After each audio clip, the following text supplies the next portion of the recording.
সবসময় ছিলাম সশস্ত্র।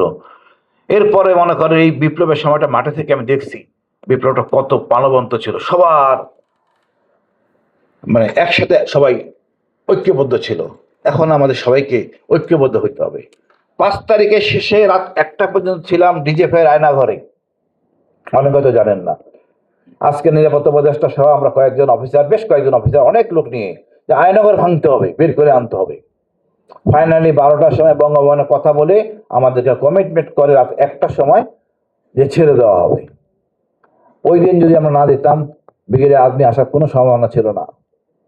আমাদের আরমান ভাই ছবি, আরমান ভাই আসতেন না। যারা এই অপরাধ করে তারা হাত ধুয়ে ফেলে। আমি চাই ন্যায় বিচারের জন্য যা যা করা দরকার শিশির ভাই বলছে উত্তম পথ, এছাড়া কোনো অবকাশ নেই। সবাইকে অশেষ ধন্যবাদ। কথা বলার জন্য অনেক কথা ছিল, নোট করে আমি সাধারণত আনি না, আজকে আনছিলাম কিন্তু সম্ভব না। তারপর হচ্ছে আমরা